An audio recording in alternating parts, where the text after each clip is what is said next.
இன்றைக்கி நம்ம பார்க்க போகிற ரெசிபி சப்பாத்தி, இட்லி, தோசை இதுக்கெல்லாமே சூட் ஆகிற மாதிரி சூப்பரான தக்காளி குருமா செய்யலாமா? ஃபஸ்ட்டு இந்த குருமாவுக்கு ஒரு மிக்ஸி ஜாரில் ஒரு 4 தக்காளி கட் பண்ணி சேர்த்துக்கலாம்.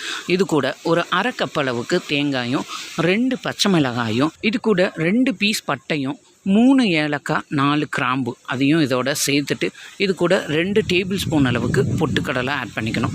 பொட்டுக்கடலை சேர்த்துட்டு இது கூட 1 டேபிள் ஸ்பூன் அளவுக்கு கசகசாவும் இதோட ஆட் பண்ணிக்கலாம். இது கூட 1 டீஸ்பூன் அளவுக்கு சோம்பும், ஒரு 6 முந்திரியும் இதோட சேர்த்துட்டு தேவையான அளவுக்கு தண்ணி சேர்த்து ஃபைன் பேஸ்ட்டாக அரைச்சி எடுத்துக்கலாம். இப்போ ஒரு குக்கரில் கொஞ்சமாக ஆயில் விட்டுட்டு ஒரு பெரிய வெங்காயம் ஸ்லைஸ் பண்ணிக்கலாம். இந்த வெங்காயம் நல்லா பாதி அளவு நல்லா வதங்கி வரணும். அது வரையும் நல்லா வதக்கி விட்டுருங்க. அது கூட ஒரு 2 டீஸ்பூன் அளவுக்கு இஞ்சி பூண்டு பேஸ்ட் இதோட சேர்த்துக்கலாம். இஞ்சி பூண்டு பேஸ்ட்டோட பச்சை வாசனை போகிற வரைக்கும் நல்லா இதை வதக்கி விட்டுறலாம். இது கூட கொஞ்சமாக புதினா இலையும் இதோட சேர்த்துக்கலாம். புதினா சேர்த்துட்டு இதை நல்லா நம்ம வதக்கி விட்டுடலாம். வதங்கினதுக்கப்புறமா ஒரு 1/4 டீஸ்பூன் அளவுக்கு மஞ்சள் தூள், 1 டீஸ்பூன் அளவுக்கு நார்மல் மிளகாய் தூள், உங்கள் காரத்துக்கு ஏற்ற மாதிரி கூட்டி குறைச்சி சேர்த்துக்கோங்க.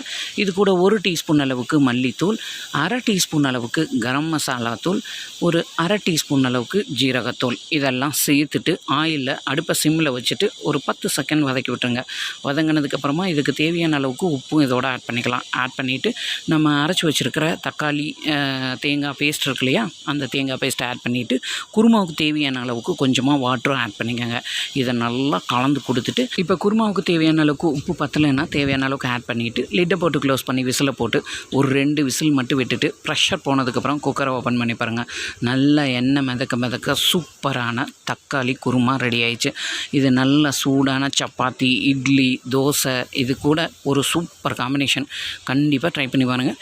இந்த வீடியோ பிடிச்சிருந்ததுன்னா உங்கள் ஃப்ரெண்ட்ஸ் அண்ட் ஃபேமிலிக்கு ஷேர் பண்ணுங்கள். மறக்காமல் நம்ம சேனலை லைக் பண்ணி சப்ஸ்கிரைப் பண்ணிடுங்க.